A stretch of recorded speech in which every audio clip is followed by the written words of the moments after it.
Man, hey, man, we on the spot at the spot, man. Hey, go like, comment, and subscribe because we got one of those historical shows for you and shit, man. You know what I mean? I know y'all wondering, like, man, say, nigga, you always say that shit when you get verse. Nah. We got one of the real West Coast legends doing this thing, man, when, you know what I'm saying, overseas with the pop lock, music catalog out this fucking world.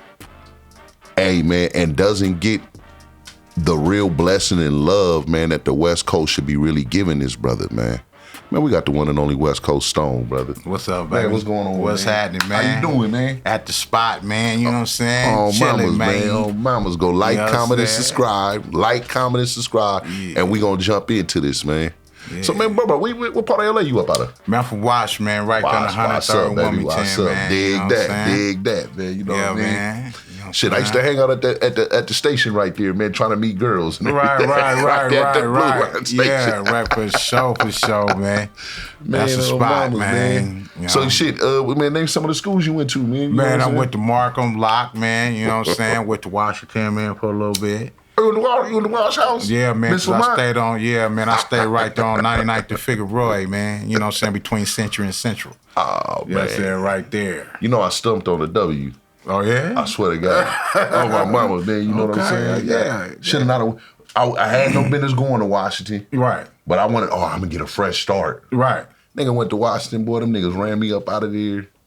I lasted about 2 months. Nigga, they closed, man, that one day. Over. Man, they closed that, you know, all the way in the back where the basketball course is. You can close that gate when you go. Nigga, they closed that gate on me one day. That was all bad. And I figured out, man, I wasn't that great at fighting. Right. Yeah, man. That's the good old days, man. Man, what's your years, if you don't mind me asking? What year you come out? Man, when I moved over there, it was 89, 87. Ooh, 87. So you in them years, them real years. Yeah, 87, 88. Boy, that was a long time ago, man. You put we getting old. Man, take us back a little bit, man, to kind of give them some, man. May 92. April 92. You know what? I was hanging out there in Moreno Valley. Yeah, I was hanging out there in Moreno Valley, man. That's when we had moved from there.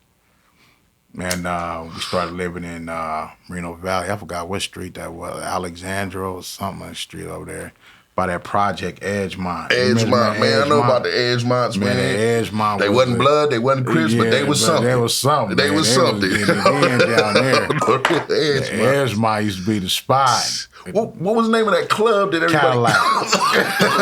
The Cadillac Club. Man, for real. Yeah. Cadillac, you had Gotham and San Bernardino and shit like that, man. And you had the... what was that other one that had all the clubs in there? It was in... come on, man. I did this. Damn. Niggas used to drive for Man, for real. Man, just to get turned. Oh, no, you can't come in. Yeah. I forgot that the club, but it had like all the little big rooms in there. Lot, man. Yeah. It was like 3 clubs. You go in there, it was like 3 clubs. You know, I never got in there. You never got in? But listen, you know, my brother from the Bay. Right. So, at a teenager, that nigga had all gold ones. Right. So, when we pull in, nigga, they just look like, nah. Right. We ain't letting you. What you mean? Yeah. We said, man, we parking lot tripped so many goddamn times out of that motherfucker and shit. Right. But to get in, we wanted to get in. So we said, oh, it was bad. Yeah. Man, that was the days, man. You know, I think the 90s, I mean, that was the fun days, man. The 90s, I like the 90s. Because that's when I really got into the music and start, you know, going places and seeing things and getting in the big studio, man. And I remember one time, so in Rancho Cucamonga, it was a studio called Street Institute. All right. And there was this dude named, I think a Big L or L.A. Okay. Dude named L.A. He ran it out there. And Booyah Tribe, Snoop, the East Siders, Cocaine. It was like a bunch of people used to come to that studio, and the dude just opened up his doors. Like, man, y'all can come in, y'all can record in here, do what y'all do, and that's when people started getting their spots. It was, you know, it was Booyah Tribe. Booyah Tribe came up out of there. The East Siders, they came up out of there, and then they all brought it over to like with Snoop and Death Row and stuff like that. But man, I was around all that when this. thing was going, you know, like in the 90s, everybody was just trying to find their way in on things, man. And it was cool, man. It was cool. So that was the first studio that we all used to go to. We used to all meet up, collaborate. and collaborate and do music, man. And man, it was solid, man. It was cool. So I see people's career now. You know, you got the Snoop, you got the Cocaine, you got the East Siders, you got the Booyah Tribe, and they still was doing their thing all the way up to, you know what I'm saying, till now. Yeah, and, real talk, you know, man. except for some of the Booyah Tribes passed away. Yeah, I was gonna say rest in peace. Yeah. Rest, But, you know, man, the good people, but yeah, man. So I was definitely in the mix, man. I remember one time we was doing remember Lil Half Dead with Snoop, and they had just signed a record deal with Def Jam. Okay. And so we was up at Priority. No, was that Lakeside Studio? One of them. It was one of those. We was at the studio, and I remember these two white guys came in with briefcases. They just came through the door. I mean, they didn't say nothing, didn't look at nobody to do nothing, right? Real talk. They come in with the briefcases, slap the briefcases down, open them, open them up. He said, yeah, sign here, and sign here, right? So a little Half Dead and them, you know, they sign it, boom, boom, boom, boom.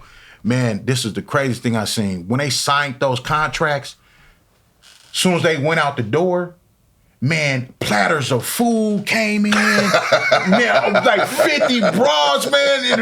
It was like 50 women, bad as a motherfucker. Like, bro, where did they come from? Bro, they sent them people in there. Like, boom. Instantly, man. It was like, man, I ain't gonna lie. You know, I say people, you know, they sell their soul, whatever. Yeah. They sell their soul, right? And you know what I'm saying? And you really sign your name. And everything changes in the midst of everything minutes. changes right then and there, man. That's deep, bro. That's deep. That's deep you even shared that, because a lot of people ain't gonna understand that. Man, they ain't gonna understand that, man. Before we go on to jump in, man, Yeah. your love for music, man, where do you get it from? Man, you know, man, I started playing music when I was 6 years old, right? And I used to play in church. I was raised up in church. Dig that. So I remember once, I remember going to church. I never forget it. It's like crazy, right? I never forget it. I was 5 years old. And I was going, my mom was a real, you know, church lady, you know, strict. Sunday school, Wednesday. Vacation Bible school, man. The Wednesday services, man, prayer, right? So I remember going to church, man, and I remember the guy used to play drums all the time, and I used to just stare at him like this, because I was a little boy, right? I staring at him, but in my mind, I'm like, man, I could play those. Before I even picked up sticks, right? I was like, man, I could play those. You know what I'm saying? But one day the dude say, hey, man, you want to play? And I never played or nothing, never before, right? I'm like, yeah, let me play. Man, got sticks, man. Hey, man, I start playing them drums, man, like I've been playing for a lifetime. Man. You know what I'm saying? Just a prodigy. Man, look, man, I remember the whole church got up, man, they was staring, man, it was a service going on, and it was a pretty nice big size church, but they knew me all the way from when I was a little kid, a baby, all the way, you know what I'm saying? So home church. They seen that, man, they stopped and they was tripping, and they stood around me, man, and they looked at me, they say, man, this dude's a miracle. He got a crazy gift. Real talk. You know what I'm saying? Real talk. Man, so I could tell you 4 Sundays in a row, I played drums, right? Like I never played before. Real talk. I played the piano. Then I picked up the bass. Then I picked up the lead guitar. Then I picked up the trumpet. Then I picked up the saxophone. Then I picked up the bass guitar. And it just went on and on and on and on. So if you see a person that says that it's a gift from God, homie, I'm right here standing right here to tell you I'm one of them. It's a gift from God, real. Because I can't even read music, bro. I just started learning what the notes were. So you really just play by ear? I play by ear, man. I could pick up, play by ear, and do, you know, and man, it's so that the love of the music, man, it comes from above. You know, it's a gift. And it's like, you know, the person that says the piper, the piper play, everybody follows. Real talk. My mom used to tell me that. She said, your music is like the piper. You know what a piper is? When you play, they follow. Real talk. So now it's like that as I am now doing the music. It's like that. When I play, people follow. Real talk, real talk. And I always ask myself, I said, what is it that these people love my music? What is it that they hear that makes them love my music? Real talk. That you say you so dope. It's the gift that God gave me, because when he gives you something, it's the best. You know what? First off, let me commend you. Yeah. On what you said, because I think a lot of times people get a I mentality, such as, you know, my brother Kanye, and not looking and like, hey, this is a gift. Right. But, oh, I'm Kanye. And it's right. like, nah, bro, it's the God that works right, through you right. that gave that to you to project. Mm-hmm. And it's crazy, man. Yeah. And it's crazy to see, because I know what it takes to pick up a guitar. Right. And play a riff. Right. And then once you gotta replay it. It's not like an 808. It's not like you can sample. Yeah. You gotta play it in one key, one wrong pluck. Throws everything off. So that's why I always tell people, like, man, you gotta admire. Yeah. Man, a Bootsy Collins, you gotta admire a Maceo. You gotta, because one mistake, they had to cut it. That costs money. Yeah, that costs money. Come on, man. Yeah, man, that studio, it was a one-take Jake, man. That studio with that on the reels, man. The reels, like, man, we gotta go back, man. We gotta rewind it, man. Look at, hey, you got to take, man, cut the tape. So who's some of the earlier influence pioneers that you listen to, not in just rap, but in music before rap? Yeah. So back in the day, probably about 10, I used to listen to LL Cool J, and I used to listen to Parliament Funkadelic, and it was just something about that funk, that beat that just made that, you know, and I listened, and I'm like, man, it's just that sound. I just loved it, man, and I would listen to. You know, I had other Tribe Called Quest, and I think, as far as doing music right now, I think that's why I'm so versatile into music. Yeah. Because I could do West Coast, I could do East Coast, I could do, you know, I just released a country record, man. I just did a country album, I just did some jazz, and you know. How was the reviews on that? On the country? Yeah. Oh, people were like, what's going on? West Coast Star, whoa, bro, what you doing? Yeah. But I love it. We love it. What gave you the influence to step out and step out of your comfort zone? You know, my dad, he used to listen to country all the time. That's all he listened to. He just listened to country, man. Every time I'd be like, Dad, man, what you listening? Man, you did. Not to cut you off. Where moms and pops from? Whatever is they from L.A. Okay. Yeah, mom's from L.A. My dad's from L.A. My grandmother's from L.A. All my family's from L.A. Okay. Yeah.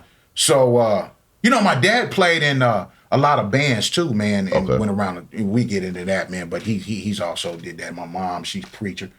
She traveled all around the world. Okay, yeah, did you know what I mean? So, but yeah, man. But yeah, it's just man, I just listened to all that good stuff, man, and I just took it all in, man, and you know what I mean, and ran with it, man. So, what made you not go towards a Christian? Because majority of the time, somebody, you know, coming up like that, you know, a lot of times, especially in the church, they normally try to hone in on that craft, and they normally stick to that side. What made you step up out of the church? Well, man, I felt like, man, music is music, no matter what it is. I think in the way that you use the music is how your karma brings to you in life. You see what I'm saying? I know. So if you put out music about a shoot 'em up, bang, bang, bang, and that's how you live your life, that's how your life is going to be. Because you put that out in the atmosphere for your life. Now, if you put out good positive music, then good things will come to you and more people will listen to your music. So I feel like this, if you putting out, you can still put out dope music without saying the B word or the cuss word or these words or using the gun or the violence. Because that's what's wrong with now, because we use music and it has violence in it. Yeah. And the person wonder why, oh, my son got killed, man, he done. Because that's where your son was living. That's where he's listening to that type of music, which is called influence. You know what I'm saying? So I want to put good music out, good karma, good music, and I just don't think showing a person that I'm so dope, I don't think I have to do it with violence or with speaking down on women or anything like that to make my record sales. You see? Man, hey, that's got to be, and I got to be careful how to say this. It's got to be one of the most genius replies and statements from a producer that I've heard. Right. Because I believe in vibrations. I believe in energy. I believe in you speaking into existence. Yeah. And for, that's my belief, my opinion. But, hey, I'm a journalist. Right. So I don't give my opinion sometimes. Right. But to hear a producer be accountable and know that's crazy, man. Because that's the way I be, like, when I look at these youngsters and I'm listening to their music, and I don't. Right. Like, listen to it and it's, oh, yeah, this ain't really my scene. Especially, when you've been through that shit, you like, man, I ain't trying to hear that, man. Put some Washington on this. I'm trying to chill. Like, And there's no knock to what the people do. It just, for me, because at the end of the day, when you die alone, and you're going to be judged alone for everything that you do. So nobody's going to go with you. You're going by yourself. So you have a decision on how you're going to leave a legacy and leave this earth, what you're going to leave behind for your kids, your kids, and the rest of that goes on. Whether you leave that whatever curse or whatever you leave behind, that's what your family and your, your generation is going to carry out. Man, first, and I don't want to keep jumping, but I'm kind of dissecting the things that you say because I think you got a lot of great points. So first and foremost, his brothers told you, man, he's coming up in the 80s. So if you're not from the LA, you're not from the LA area, Locke High School ain't no punk school. It's not, no. Washington High School ain't no punk school. How did you navigate? Because this is the 80s going into the 90s. This one gangbanging is banging. Man, I kind of was like a person that just kind of stayed off to myself. I really didn't get into the crowd. I had friends that bang. I was around the hoods and stuff like that. One thing was that my grandmother kept me in church 24/7. Yeah. Because she was like, you going to play this organ in church or you ain't going to live here in my house.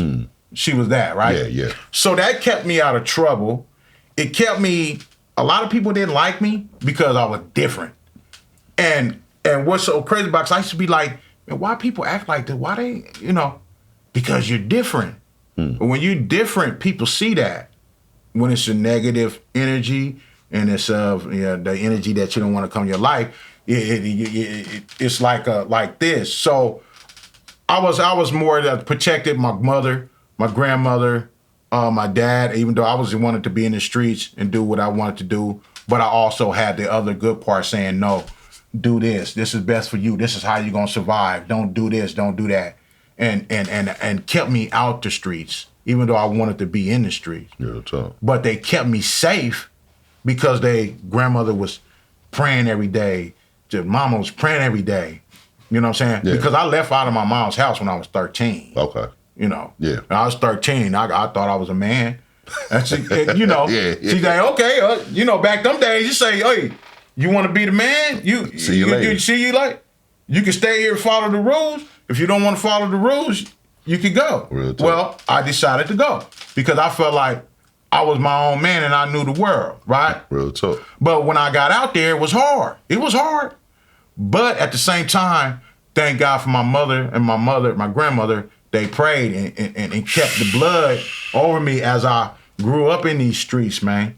You know what I'm saying? And protected me. I done been shot at, jail, all kind of stuff that I shouldn't have been here today talking. But because of the blood that my parents and my parents back then, they believed in praying. They pray for you all night long, get on their knees and pray all night long. Man. You know what I'm saying? Real talk. So I'm just really grateful for that kind of family tree that I had that protected me through things to not get me hurt in jail, the penitentiary, because it was times that I was going that way. Yeah. But because God had favor on my life and say, man, no, I see you going, but I got another plan for you. I want you to do a little bit of music, man, that I gave you and become successful and be in this way. I got this direction for you. Real talk. So I followed that direction. I ain't nothing wrong with it. Who's the first artist to give you your chance? Man, you know what? Man, that's a good question because Snoop, Lil Half Dead. Okay. 12 Pack of Doja, that record. The guys just come in. Hey, man, play the bass line. So we just go, I don't know if you remember Big West that be up Solar. No, Big I West. didn't get a chance. Okay, so it's a guy named Big West. He was an older guy. Yeah. We used to go, that's when Solar Records was open. We used to go over there. I'm familiar with Solar. Yeah. We used to go over there. And he was like, man, play the bass line. And play the bass line and, you know what I'm saying, do all this stuff, man. And they was like, man, you super dope. And I remember being in this studio. I ain't gonna say his name. Well, I was in the studio doing a beat and Snoop and all them was like, man, that beat hot. I did the beat, right? I told him, man, can you, because at the point it was on the MPC, I didn't know how to work it, but I knew how to make the beats on there, right? But it was the time of floppy disk, I didn't know how to save it. Yeah. So I told him, I said, hey, man, can you save this beat for me? Because they like it. Man, he erased my beat, man. He erased my beat, man. So, because he was a hater, because Snoop and them liked my beat, and he been producing for years, and I come in there one time, and they like my stuff. And he erased. Oh, man, I don't know what happened to it, man. It erased. What? Nah. That's how you felt. Yeah. You know what I'm saying? I want to beat him up. but when Snoop in there was the first time a little Half Dead when they doing 12 Pack Doja, that was the first track that I ever went in a big studios, because it was always the house studio in the garage. Yeah. You remember they had the tape and yeah. So that was my first time going into a big studio, and I was like, whoa, like man, you know what I'm saying? This is real professional, man. I want to be here. You know what I'm saying? Real talk. So that was the first time I was on a track with someone. Yeah. And then it just went from there, man. It went up, man. And I just like, man, you know what? I'm going to keep putting my music out. I'm going to keep putting it out there. But this was the thing. It wasn't hard for me. You know how people say, man, I've been trying to put my music out there, man. Man, I don't know what's going on. Because you're not taking it to the serious point of view to really get it out there. You're not doing everything to get it out. Real talk. Like I tell these producers and artists, man, when you release your record, man, you have to do copyrights, sound exchange, your BDS, all your stuff, because it takes more than just putting a record out there. If you're independent, you have to put your record out, but you also have to do your own administration work. The business. So it's more than just like, okay, like I just released a record now, right? I have the record out on all platforms coming from the US dollar. And then I also have a platform where the NFT, crypto, and all that, they can pay, because people overseas, they don't have Apple Music, Spotify. They have a whole different way that they get music. So guess what? I'm going to do it in all 4 directions of corner of the world so I can get paid. Real talk. I took 10 years, of my life to learn, because I was doing beats and doing music, but I said, how the hell do I get paid now? How do I get my own money? I don't want nobody dishing no money out to me. Yeah. I don't want no record company dishing what I doing, working hard to do. Yeah. I don't feel like they should get me. I should be getting the whole dollar. Real talk. And I figured out I figured out the business. Took me 10 years. Figured it out with the help of Rick James, rest in peace. George Clinton. You know what I'm saying? Boosie Collins. All those people were a mentor for me and taught me a lot of the game as growing up. So it was easy. It was a little bit easy because Hold on. Yeah. See, you're just talking because you know them. Yeah. Rick James. How you meet Rick James, brother? So one day, me and my auntie, I had a group called Close Cut. That's before the OG Close Cut. I think they stole our name too, man. They stole our name. But we was Close Cut or something. We had a group. So I was the lead singer, man. You know, we thought we was Bobby Brown in the New Edition, man. You know, we had the vest on, man, with the part cut in front right here. And our shirts open, man. You know what I'm saying? Yeah, man. You feel me? And so my auntie, she hit me up one day. She said, nephew, man, what's going on? I said, nothing. She said, check that out. I got something for you. I said, what's going on? She said, Rick James want to holler at you. I said, Rick James? Rick James? Rick James. She said, yeah, Rick James want to holler at you. Can you be over my house at a certain time? I said, yeah, I'll be over there at a certain time. It's good. Got the phone. I'm like, fuck Rick James. Oh, shit. But Rick James was in the penitentiary at this time, right? Boom. I got on my auntie's house. He calls. She said, yeah, your nephew, Rick James want to holler at you. Get on the phone. Hey, nephew, man, what's going on? I said, man, what's going on, Uncle Rick? He said, man, that music you got, man, you funky over there, man. He said, whatever you doing, don't stop doing that. He said, when I get out, I'm at you. Real talk. I'm like, cool. You know what I'm saying? He loved my music. By the time he got out, a couple months later, he passed away. Yeah. But I still carry that in my heart because I was able to talk to Rick James. And Rick James loved my music. Real talk. That's when I said, Stone, I think you got something, bro. Real talk. You got something. Because I knew I had the talent and I knew people like my music, but as you going, you really don't really look at what your talent or what's going on. Well, see, again, I love music. Yeah. So I know what Rick James has contribute. Right. So with you telling me, hey, yeah, Rick James like my music, that he gave you as a producer. Right. It don't go no higher. A Parliament, George Clinton. Because especially on the West Coast, our music is comprised. Right. Like, and I'll be like, man, the East Coast, they was listening to disco. Right. We was on the phone. Right. You know what I'm saying? We was having the watch the stacks and everything like that on the West Coast. Right. They was on motherfucking jazz. Right. They was on disco. So when we hear our appreciation, especially on the West for old school music, and then, man, you know, you put it the pow, that clap. That clap, and then, man, it just it hits your soul. Right, man. And then, you know, like I said, man, he got out and like he passed away, unfortunately. Rise and power. But I always keep that in my heart that when I knew he wanted to work with me, and he loved my stuff, I said, man, you got something. Got something. What about George? Then we was out here, Seattle. Came out here, and it was like 2000, and so we put some stuff together, and then Unc came through for a little bit out of town, and I said, man, I want you to come through and do something with me, huh? He said, well, yeah, that's why I'm in Seattle, man. I know you coming out here, you know. He said, yeah, I'll come to the studio. Give me the studio. Let me know where you at, and I'll come through. Yeah. So he come there, we come through and shit, we all kicking it, man. And then he said, put on that record. I had a record, man, and he said, put it on. And man, we all chilling, man, and he come up with that song.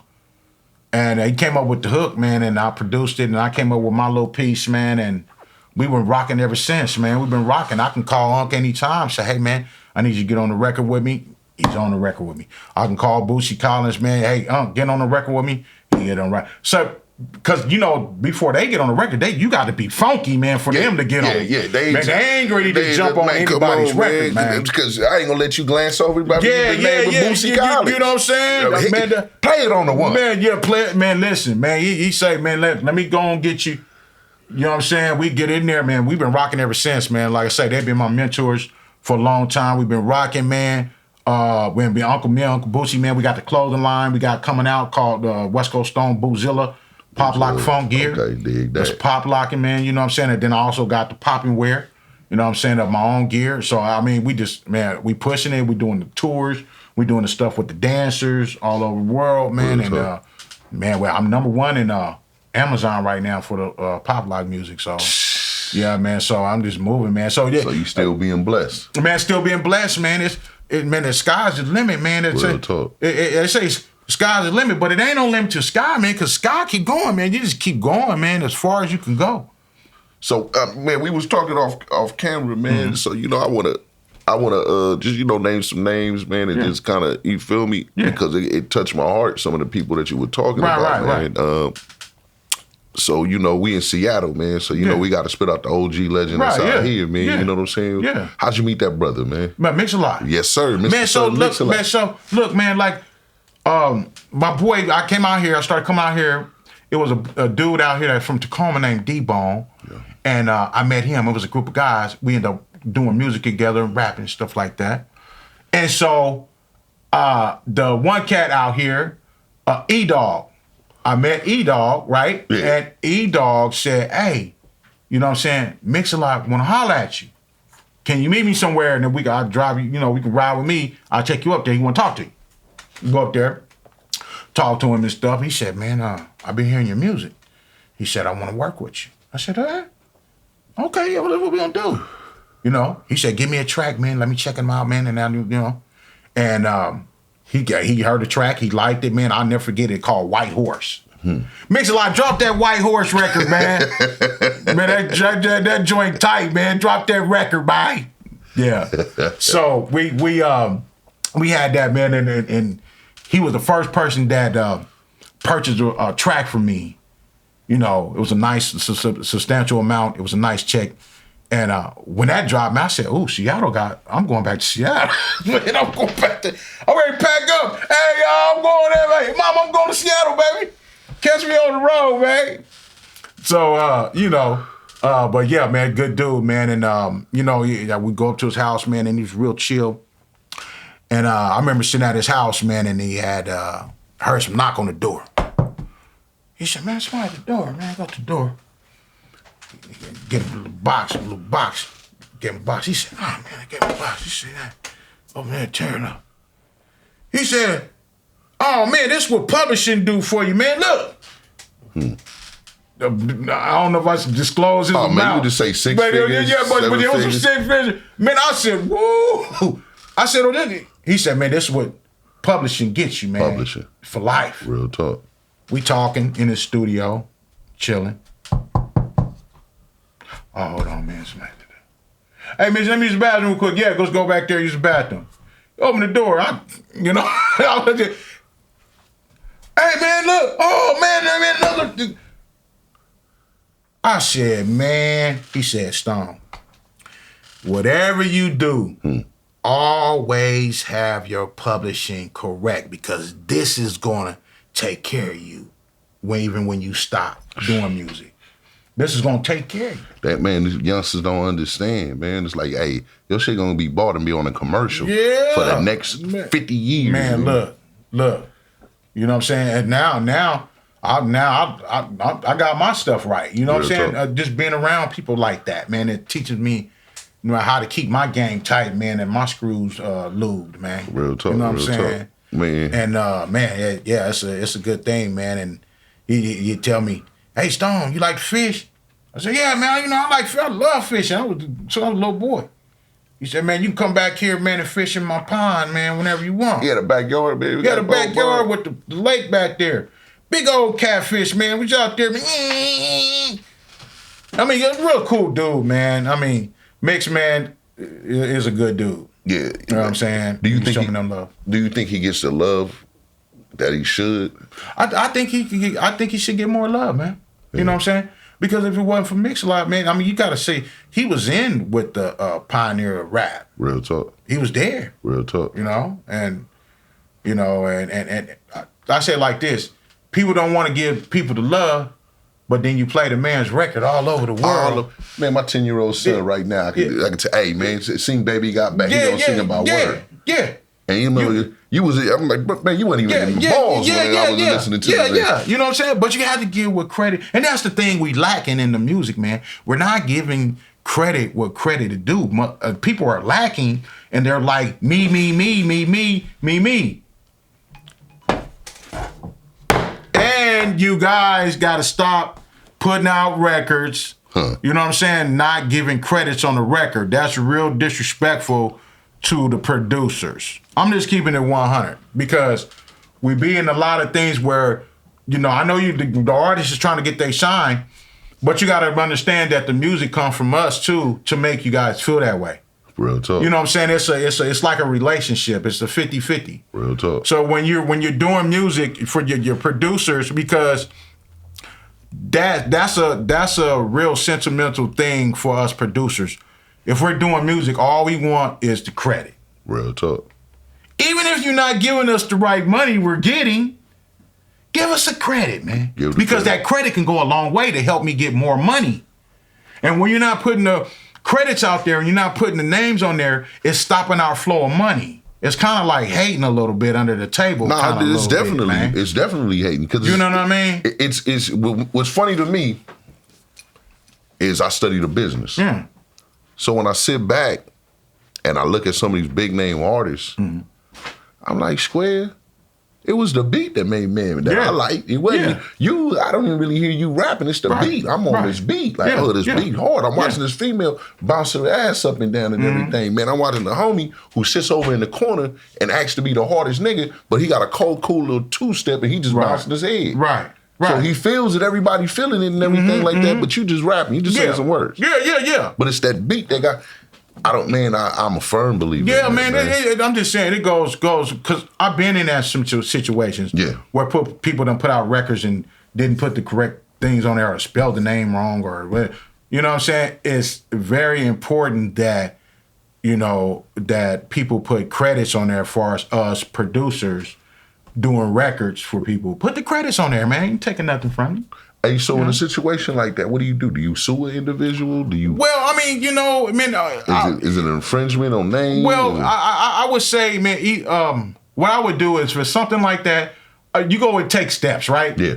You reach out to a person and say, hey, man, I think you forgot something on there. Can you please put my name on there on the credits? Yeah. Okay, all right. You don't want to do that. It's either two ways. I mean, you can do. It's not really worth it going to court unless it's a lot of money. If it depends on what caliber, who you're producing, and then I put the name, right? But if it's just somebody that just really not, I mean, low rate, I'm just. But then you talk to him, you say, "Hey, man, I need the credit." So what I do, man, when I do beats and stuff like that, and now that I have my paperwork right, because I done made mistakes, I done did stuff, I'm not perfect, you know what I mean? Yeah. But now I have my business up to part, and so now I do contracts before I give the person the beat. Do you think the rap game is missing a Jack the Rapper convention or something of that stature? Oh man, yeah, it's definitely, man, missing that, man. Remember, they had the record stores, man, and they would have people come out and rap in front of the stores, man, and they had they gear, man. I think a lot of that is missing, man, and I think we need to bring that back. I call it the grassroots of hip hop. Yeah, man, they gotta bring it back, man, because it's nothing. What kind of history are we gonna leave with our people? You got to leave something, man. Man, you know what? I'm gonna see. Yeah, man, we gonna talk because you got a lot of stories and I want to touch, but at the same time, it's man, we on the spot at the spot. So you know what I mean? Right. When a person come and make an intelligent point, I just find it myself, man. I gotta indulge into that. Right. So I'm gonna keep it 100 with you. Right. Where do you see the future of hip hop? Man, it's fast. Yeah. Man, my daughter, she's like 20, and she's playing all this music, and I'm like, oh, hey, who was that? She's like, oh, that's such and such. Well, who is that?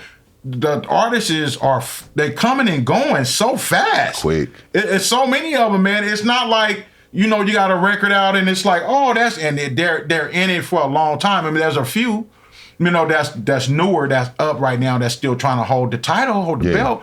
But it's just like so many is coming in and no one is really leaving a print. You know what I'm saying? Yeah. You be out 2 to 5 or 6 years span. Okay, let's give it 10. But then after that, it's like you just wiped out or gone. Word's up. So the thing I want to do with my music is, like I say, the music I do, I want to leave a legacy. I want to leave something behind. I want to people to be able to play my music 50 years, 60 years. For when I'm gone, they still be able to play them records and still, you know what I'm saying, say, hey, man, it was a dope dude, Yeah. Look at you got the Jay-Z, you got the Big L, you got all these people that left legacies that if anything ever happened to them, it's always going to be here. Well, man, I think, like you said, it's moving so fast because we used to study an album. Yeah. We get an album, CD or whatever, an album, a tape. man, you pull out the whole thing. You look at the artwork. Yeah, all that. Man, the lyrics was written in the back. You read that, like, man, you know what I'm saying? Oh, no, man, that nigga said this. Yeah. And I just, man, you know, I really think, I'm like, man, because I'm looking at, man, it's so much, it's became such a novelty. Yeah. You see the Olympics? Yeah. You see the Australian? Yeah. You know they played one of my tracks in there too. Man, why they play one of my tracks in the Olympics. That was tight. You know what I'm saying? I do my homework and read, but I try to do it in slick kind of ways. I slide it in. Yeah, man, got me there in the Olympics, man. Man, how did you feel about that Australian? Or do you just feel like that was a I feel like it was a setup. I think it was done on purpose. Cause notice we ain't gonna have breakdancing in the Olympics ever again. I think somebody was rigged to put in there to say, you know what, go in there and we gonna cut it anyway. I think the whole plan was to cut it from the gate when they did it. Real talk. I think it was a setup. You know what I mean? Yeah, no. Because if you're doing the Olympics, you're not getting pre-screened for dancing to see how you dance and how you look. I would imagine. I also imagine somebody say, yeah, you get in there, man. Take one team. Let's go. You know what I mean? You're running the 100 today. We're running the 4x1. And you don't know how none of these people. I don't know. It just seemed like it might have been set up for me. It might have been set up, man. That somebody did that to throw a wrench in the game. Bro, what's up? Because I don't know. I mean, that's just my thought, man. I could be wrong, man, but hell no. But it just don't make sense. It's like Trump shot in the ear. We don't know where the killer at. Nobody knows where the body is, and now his ears put back together. And nothing happened. And everybody like, man, what happened with that? You know what's funny about that? That's it. I want to say I was back on the East Coast. Yeah. And they was like, hey, Trump got shot. And I'm like, yeah, okay, whatever. Yeah. I'm just thinking when Trump got shot, I go, look. I think I don't go into conspiracy theories. Right. So I think as a race of people, and I'm not just speaking in black people, I'm just speaking in the human nature. Right. We got some idiots. You know and I know about a police perimeter. Right. So this is a former president. Right. Not just somebody that's running. Right. He already has a secret for the rest of his life. Right. And, every once in a while I like to go shooting. Right. So I know the difference between a 30-06, yards, feet, bullet, trajectory, everything. What can you use, the distance. Man, hey, when he got it, I ain't even gonna lie. I sat back, I looked at the video, and I seen it. I just started laughing. I said, man, this nigga just won the motherfucking president. Yeah, man. Turn on social media. Yeah. Our people, you comparing this dude to Tupac? You comparing this, all the comparing? This and they showing, are you kidding me? Yeah. Like, did we really be, like, come on, man. Man, the world has became, it's crazy out here now, man. It's I remember being a little boy and then they start changing, to the 90s, the 200, 2000s, how it is now. I mean, then, and to what it is now. And it's active, man. It's crazy, man. I mean, a lot of people. Another thing too, man. Man, listen, man. We're in our last days, man. Man, listen. Look around. All I hear now, man. Such had a heart attack. Such died, man. He died performing, man. He lost his life. He doing this. He got shot. He did. Man, I haven't seen this much death in my whole life. Now, we wouldn't have been to funerals because, homies and got, Yeah. But just people just passing away, bro. Like, evil stuff. Their mamas are killing their sons. The sons is killing them. Man, it's crazy. Fat Man Scoop just passed today. Yeah. On stage. And how the heart. Man, I mean, I'm just seeing all these people. Even the other guy from the South. Remember, he was on stage? And he passed away. I forgot the other. Yeah, out of Houston. Big. Big Pokey. Yeah, Big Poke, yeah. Man, and so many people, man, and just look around from what's this, 24? Let's say 2015, I done seen so much death that a lot of people's not here no more. Well, it's projected, man. It's almost like they want to keep you on a low vibration in a sense, man. Yeah. It's because, like, all right, a cell phone. Right. A kid can just pick up a cell phone, right? Porn up. He can see porn. Right. We had to be kids. Somebody had to be 40 kids, 10 kids, whatever. Right. Somebody, man, hey, everybody hide in the sun. They put in the VHS tape. Like, whoa. Yeah. You know what I'm saying? Yeah. And then we scatter, we go outside and play. Yeah. These little kids can sit in their room, door locked, watch Pornhub all day, or play video games all day. Right. Or zero in, and then we're wondering why they don't have a sense of life. Man, you know what? And this is crazy. I was driving one day, and I looked over, and I seen the girls probably wasn't 12 years old, but they were holding hands and kissing down the street, right? And I don't have a problem with a person being by whatever you are, if you like a man or like a woman, whatever, that's your choice. But I just feel like when it comes to the kids, man, you know, and they see it and they're not old enough to make a choice, I just feel like that's when that everything's all bad. You know what I'm saying? Because I have to worry about telling my 6-year-old or 7-year-old, and they's like, Daddy, he's with the and I'm like, how do you explain that to a 6 or 7-year-old? Like, that's not right. But man, it's like, this is what it is. You have to teach them. So when they go out in public and they see that, they see this man with a dress on with a beard, and they're confused. Now it's like the kids are growing up faster because you know what? We got to tell them. Because if we don't tell them, how, you know, and they run into it, they're going to ask that question anyway. Like, Dad, what's that? You know what I'm saying? Mom, what's why? So we have, I just have to like teach my daughter early about things, you know. And it ain't right. Yeah, why do you got to do that? Yeah. Why you got to do that? You know what I mean? It ain't right in no kind of way. You know what I'm saying? Yeah. But so that's my thing with that. I know a lot of people, you know what I'm saying, it's LG, you know, and that's fine. I don't have a problem with it, but it's just I got a problem with the kids, you know, in the schools. Well, it's a projection, man, because it's like as we got older, as I got older, you know, it was like certain words. Like I remember that was called alternative lifestyle. Right. So you know, that's what was taught to us. Right. Around like 97, 98. Remember they started a whole gay high school. Right.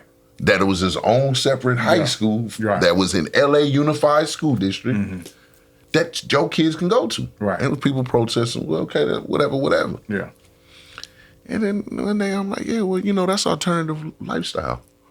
That's racist. Yeah. And you're being bigger and you're gaslighting. I'm like, what are you talking about? Yeah. Like, this is what they... Yeah. I'm not, man, I don't know. I don't even know what I don't know. I don't know none of this stuff. Right. I know the derogatory names that I can call you. But all this other stuff, I don't know. Yeah. Even, man, I'm going to be real with you. The Minister Farrakhan, I went to the Million Man March, right? And he said something that I take to heart. He was like, hey, it was changed my perception, because he was like, hey, you know, and to my gay brothers and sisters, man, I love you. Right. It's not my job. It's not my job to judge. That's God's job. Right. But I still got to embrace you. But don't put your sexuality in front of your blackness. Yeah. And it just changed my perception, because even when you talk to certain people from that community, you know, a lot of them got horror stories. Right. You know what I mean? Of the choices that they made or what it is that they do. And it's like, in reality, it goes back to protecting those kids. It's exactly what you just said, because protecting them by all means. Yeah. Because some of them do get touched in turn. Some of them do get raped. Some of them coming through the foster system. Right. You know, it's a lot of craziness that's going on. And You know, but they still are people. But Right. at the same time, it's like, hey, look, too much. Yeah, it's too much, man. You know what I'm saying? Just a little bit too much. So, and the thing is, and it's crazy because we can't stop it. You know, so now what that leaves us to? We got to teach them while they're young, Man. so they can make the right choices and be able to see, you know, what's in front of them. You know. Well, you know something, man, brother, man, West Coast Stone. I'm gonna say your full name. Yeah, for sure. Hey, you know it's, and I'm not somebody that push religion, but hey, man, we missing that. Yeah. We're missing it. Right. Like we can sit here, you can talk to from the 80s, 90s coming up, you can talk to any gangbanger and they're gonna have any man in their generation, they're gonna have the similar stories. Oh yeah, man, I had to go to church, Sunday school. Yeah. And it gave us a moral code to even when you out there moving in the street, oh no, hey homie. Yeah. You got your kid, which I'm gonna give you that pass. Yeah, exactly. Or you with your mama, I'm gonna give you that pass. Or you with your family, you with your right. So I'm gonna give you that pass. Right. But you know you out of line, but I'm gonna give you that pass. Yeah. Because it was just moral standard. You didn't go bothering nobody. Right. But you play defense. You come over here, we gonna get on you. Yeah. But if you ain't over, nigga, we gonna mind our business. And man, I just see all the destruction. And a lot of it, man, you know what I'm saying? They're trying to blame on rap music, like they blamed it on heavy metal music. Do you think like that, man? Well, yeah. Well, it's designed to program the mind. That's so the music is a vibration, right? So it's the certain music that's designed to computerize the mind. And that's how they get the killings and stuff to get the younger, you know, because some of these younger people's out the chain, bro. Like, you ever talk to them?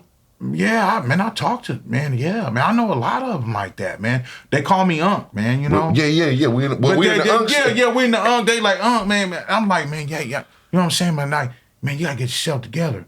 Oh, yeah, what happened to you? Oh, man, I just got shot. I just got shot in both of my arms, man. I'm in the hospital. And I'm like, man, look, man, let's get some music going. Let me get you on the right path, man. Let's stay out the street. Anything I can do that save your life, let me help you save, you know, keep you living, man. You know what I'm saying? If I can, you know. But man, it's just off the chain, man. Man, I don't know. I think, man, really honest to God, I think that comes from the program of video games. Man, something, man. Well, remember, simulation used to be a government program that they used to do for their soldiers. Yeah.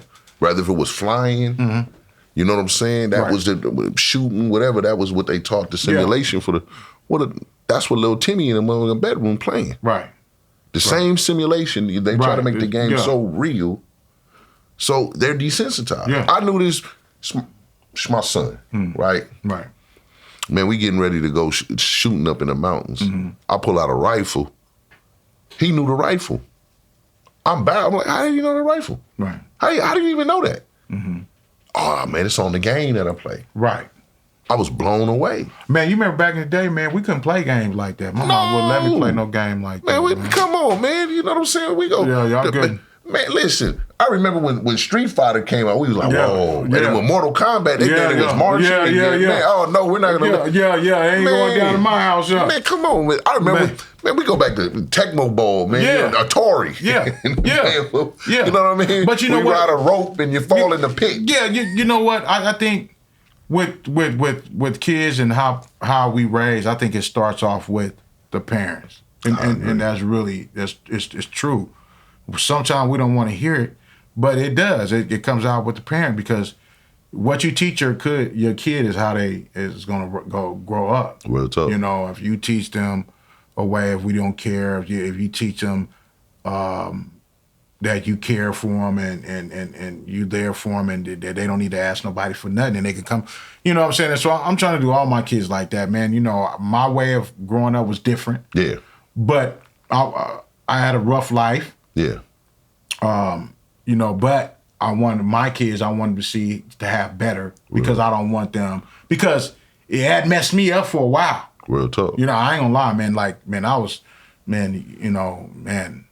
depressed, and they was trying to put me on pills, and like, man, you crazy. I said, man, y'all, that stuff you trying to give me is gonna make me crazy. Real talk. You know what I'm saying? Real talk. So I'm not taking that stuff. So it's always about mind thing and just keep, you know what I'm saying, keep God in everything you do in the midst, man, and to take over your mind, man, and you know what I'm saying, and live your day by day out, man, and just because it's hard out here, man, and the drugs that they have out here now is, you know, it remind me of my dad back in the day. They used to call it what's that back in the day, man, when the drugs was out and it was like everybody was like zombies on crack cocaine, right? It was the crack cocaine. Everybody was out. Yeah, Red Devils. It was back in the day. They had a name for it, but back in the days, man, they had it was a dang, what it's called back in the day, the epidemic. They had but it was all crack and people was like cracked out. So what they have now, it's like the heroin and the fentanyl. It's like back in the day. But only thing is the kids, because back in the times we wasn't on it like that. Nah, it was the older people. Yeah, because more the older, you know. Now you got 13, 14 man. You know it was. You know, even with the crack era, unfortunately, kids experiment. Right. You know, because when we was coming up, and you know, we was going, ecstasy was what niggas was experimenting with. Right. You know, and black folks didn't really pop pills. Right. You know, black folks drank with, man, they drank or smoked. Yeah, drink. That was as far as if a nigga was kind of balling, he kind of played with his nose. Right. But then after the effects of cocaine, well, not even necessarily cocaine, but when rock, you know, they was programmed to just say no. And I remember that. The dare. And then I remember when ecstasy, because I was like, damn, all these niggas is on X, and they was just on popping them. And then a lot of people died off the ecstasy. Yeah, I remember that. Yeah. And then it's these youngsters, like they don't get it. Like you're on heroin. Yeah. You're on a synthetic heroin. You're not even on the real poppy seed. And right. Because when you look at an old school heroin addict, his body hurt. That motherfucker shoot. Right. Man, that nigga can go do taxes. He can drive. He can go do whatever. Right. His day he just needed to get his day going, and he's trying to figure out what's going to be the next, because his body get to hurting, man. Right. Right. These youngsters, the lean, the Percocets, that we walking around with little zombies, and they don't even know it. They don't even know the effects. Right. Like, man, but man, you know, not to go off, man. There's something else I want to touch with, man. You know, rise and power, man. Yeah. And each one of these individuals, man, as they go on with their ancestors, man, tell some of the artists, man, that done passed on that you, man, you know. Yeah, man. You know, man. Boss Hog CPO, man. He's a real good dude, man. He passed on. Actually, he did his last verse that he ever did, and I have it. So it's really sentimental to me, the verse. And, Nipsey Hussle, man, badass, rest in peace. There's so many. I would have to think, man, who else? I was think back, man.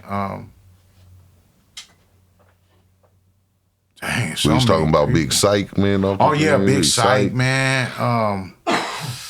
Man, yeah, bro. Like, man, that's what I was saying, man. So many people, I'm not used to seeing so many deaths, man. It's man, like scary. Man. I mean, I had me thinking, man, like, man, is my last day?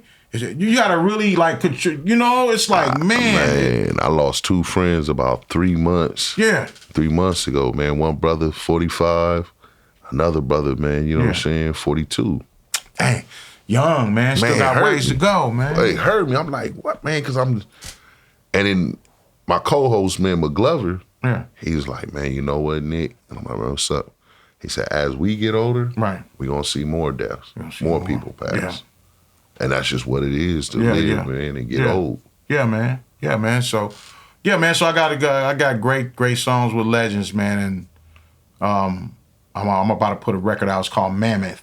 And I got that on the record, man. I got a lot of people on there. Snoop, Short Chop, Boss Hog, some more Big Psych. Man, who else I got on there, man? I got George Clinton, Boosie Collins for sure. Man, I got so many So many, man. Man, just the man. Come on, man. You know what I'm saying? You got catalog, brother. Yeah, man. Catalog. Yeah, You know, man. How was it working with brother Nipsey? Man, that was a good thing, man. You know, Nipsey, man, I'll be at the thing making the beats, and he go stomp. It's like, what's up? He's like, man, go to some of the beats real quick, and he'll pull up a chair, and he'll have his pen and his paper, and he'll pull up, and he'll just like, just let me go, and I'll be like, he was like, go to the next one. Right, writing for a minute. Yeah, go to the next one. I mean, he just never stopped. He just went, you go. You know what I'm saying? But we had that cool bond where he loved my music, man, and he would just want to hear it, and it brought something out for him to write. That my music touched him.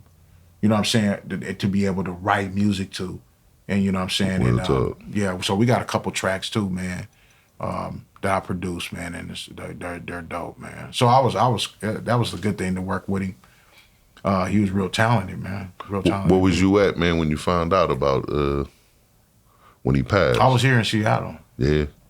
Yeah. How they hit you? Man, I was just like, man, dang, like life's short for real. You know what I'm saying? Like life is really, really short, man. Real talk.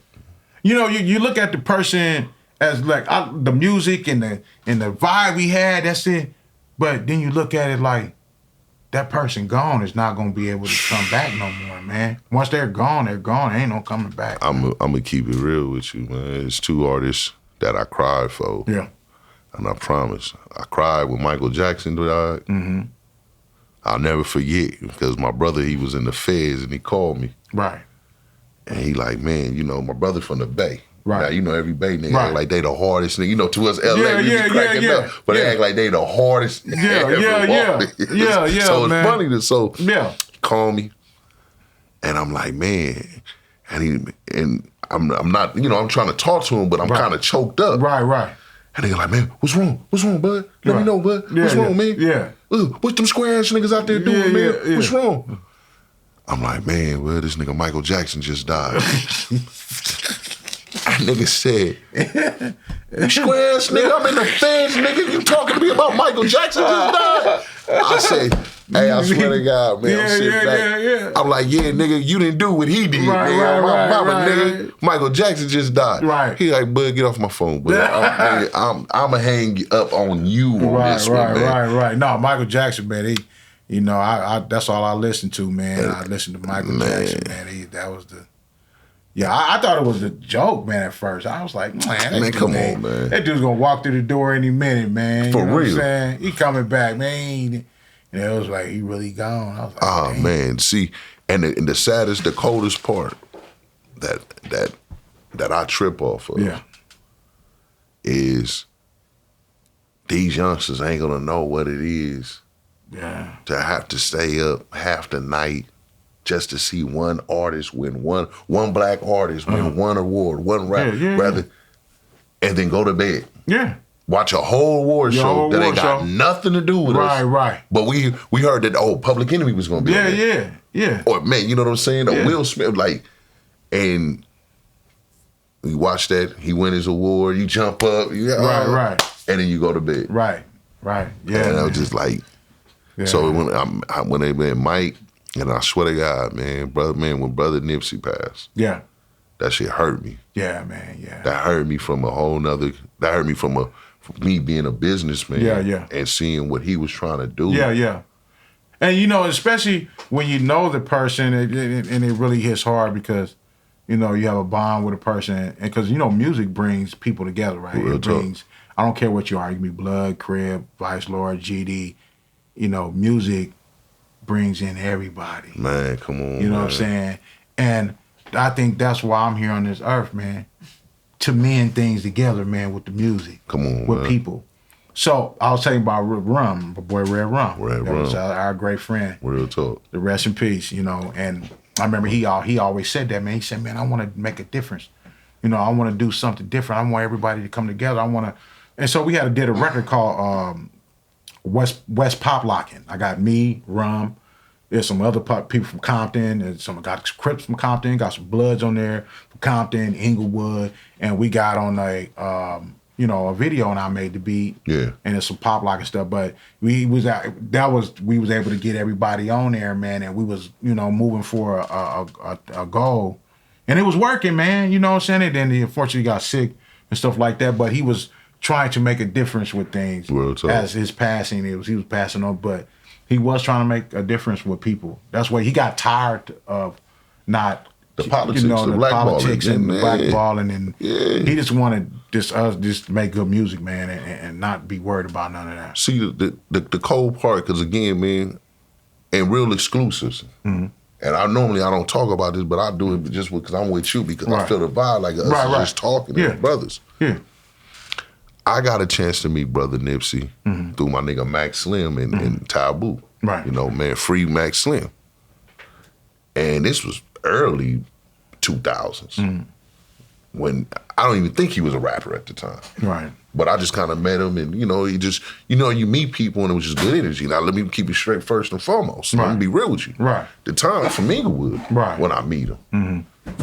He knows I'm from Inglewood. My partner, man, you know what I'm saying? He from 90s. Mm. Two brothers, they from 60s. But the energy was so much love. Right. So I'm not gonna say that, I was just a fan. Yeah. Wasn't a fan. Right. I was more looking at the brother, hey, man, I hope this brother becomes successful. Yeah. Because I see where he's coming from and what he's trying to do. Right. Mm-hmm. And then when he sold them CDs for $100, yeah, I was a naysayer. Right. I can say that as a man. I was a naysayer. Oh, nigga, hell nah. Right. And when he got them off, because I was like, nah, hell no, but I'm like, damn, if he do, that's a smart, because I'm like, that's a smart ass move. Yeah. But I'm looking more at his organic fan base. Yeah. And I heard, man, he sold out. Swear to God. Yeah. Yeah, man. And he's like, yeah. I'm like, bro. Right. That's the king of LA, bro. Man, you can't say nothing. Hey, man, you got to push it, man. You got to push it out there. We got to get back to, pushing our music out there. You know how we used to do, get in the van. We used to rent a van, go state to state. Man, we driving here, man. We going here. Meeting this person. That's how it is. I mean, because the internet is cool, but people, they want to feel more personal with your music, man, because you could get more fans that way, man, to get it personal, man, make it personal with the music, man. Listen, you know what I'm saying? So, I own a management company. This is what I tell these people. I'll be like, hey, look, and they be like, oh, man, why are we going over here? Bro, why are we going to Baltimore? Why are we going to D.C.? Why are we going to New York? Bro, people need to reach. I said it's different when a motherfucker look on the internet and they see you. Right. Versus you see a person doing a video shoot for their clothing or they taking a picture and you come walk up and put your arm around them. Yeah. And they look. Yeah. It's the shock value. It's like, whoa, you really? I said, that's how you make a living fan. Right. That's going to rock with you because he got a story to tell. And be like, man, you feel me? Yeah, man. Let people come up with you and see what you're doing and let them get in there and grow with you. And that's how the fans, man. And so I try to get out there, move around, and do a lot of the stuff like that too, man. I still print up CDs. I gotta give you one too before I leave. Oh, mama. I still print up CDs, the posters, and other stuff like that online. I still do things to push the music and Discogs. Go on and do your write-ups and do your press kits and do all that stuff will add up and make your record sales even more. You know what I'm saying? And just push your record, man. Just keep going, man. You just get because some people put out a record and sometimes I did it before. Put out a record for about 2 years, man, and you like, oh man, I got to drop another record. Well, that record is still new because you got 2 years, but you got billions of people in the world. So you got to keep pushing that because there's so many people out here. You just keep pushing them records, man. You keep putting stuff out, but it's always a promote. Man, you know what I said? I just did a deal with Warner Brothers / Bungalow. I just did a EP deal with them. Great people over there, and man, we're going to put that record out. We got that record coming out. Boosie Collins. I got Boosie. I got some other people. You know what I'm saying, on the record. It's pretty dope. But, man, the guy hit me up. He said, man, I want to be talking business. He said, man, did you know you had 430 songs out? I said, what? Me? He said, yeah. He said, you got 430 songs. He said, it's impressive. I said, oh yeah, that is impressive. Because I didn't know, I don't count my music. I don't know what, I'm just dropping. And he said, man, that's impressive, man. It's 430 songs. And I went back and looked, I just counted my records. I say, man, I got about like 35 projects out. But I never was counting. I'm just studying putting music out. Real talk. And so I never knew I had 430 songs. Because he said, they say they go check your stats and go see if everything is legit. Yeah, especially we about to give you that money. He told me stuff I didn't know. He said, yeah, we already did our homework on you. I said, yeah? He said, yeah, you got 430 songs, your numbers is up, you're doing good for an independent person. Huh. And being independent, I don't have a record company behind me pushing or nothing. I'm all over the world. You can find me anywhere. I'm all over the world. Huh. And you could swear that a major record company put me out. No, it was me. Come on, I did all this. You know what I'm saying? Real talk. And put that out there like that and try to push hard on the payment. So nobody can't tell me what I deserve in life. You know how people have these award shows and, well, we're going to give you an award. No pun intended, right? I don't need your award. Because at the end of the day, the man upstairs already awarded me and told me what he wanted me to do. You see what I'm saying? Real talk. So I don't thanks for the award, but I'm already awarded. Real talk. You know what I'm saying? I don't need the award, man. You keep it's cool. I like that. It's good. You know what I'm saying? But you know what I'm saying? But I'm already awarded, baby. I'm still moving. I'm still going. My records are selling great. I'm independent. I don't need nobody. I started shooting my own footage, man. I had one guy shoot a video for me, and it's great work. Yeah. I say, hey man, hey man, can you change something in the video for me, man? And just needed a little bit of change, and I didn't. He say, well, it's gonna be an extra $100. I said, extra $100? To change a little bit and then I already paid. He said, yeah, really, but I didn't like how he did me. I kind of felt disrespect. Yeah. Real talk. So I said, you know what? Thanks to you, I went and bought my own equipment. I taught my own way how to shoot my videos, to edit my videos, and now I'm great at what I do. Real talk. I got my own stuff. So with artists and things like that, I tell y'all, never wait on anybody else. Always figure it out yourself. You know what I'm saying? Real talk. Because you the person that's in charge of your moves. If that person that you got going, you know how I go when you dealing with groups. Sometimes things can fall off. Sometimes things won't go the way you think it's gonna go. So you have to always say how they say a backup plan. Learn everything yourself. Real talk. How to do everything yourself. Hey man, you motherfuckers is fired at the spot, man. Hey, West Coast Stone, man. Tell them where they can find you at. Man, I'm on Instagram, man, West Coast Stone. I'm on TikTok, West Coast Stone. You know what I'm saying? I'm on, Instagram, Facebook, West Coast Stone. Everything's West Coast Stone. You can Google me. My music's on Bandcamp. It's on Spotify, iTunes, on all digital platforms, man. Man, hey, listen. First off, let me thank you. Yeah. For the great interview, for the great game. And for this, man, honest to God, man, the blessing and the faith, man. Right. You know, and the faith within yourself, and then the faith of just sharing game, man. Yeah, man. You're not just getting over on these brothers, man. But you telling the truth. You know what, man? I learned that when you got a little game, you have to share a little of the game. Real talk. Because you can't take the game and just hover it and have it all to yourself. Because you find yourself stuck in one spot and you wonder why you keep doing like this and you're not moving around. Not elevating. You have to elevate yourself with other people. The good thing is you have to bless other people so you can get blessed. You see what I'm saying? Come on, man. You feel me? You got to bless other people. You got to bless other people to get your blessing, man. You got to always keep God first in whatever you do. Even if you don't believe in God, you always know that there's somewhere a higher power that's over you that while we're here, you always have to give thanks to them, man, and keep an open mind and keep an open heart to people. Man, and show love, man. You know what I'm saying? It's all about love. Hey, we going to end it right there, man. Hey, before we go, this is the last thing. What you want to be remembered for, brother? Man, I want to be remembered as, man, he had dope music because that's what I'm put here for. I'm put here to put the music out there in the universe. Dig that. So I want people to remember me as the great. Dig The that. great West Coast Stone. on the spot, at the spot. You know what I'm saying? Chilling, man. You know how we get down. Man, he ended.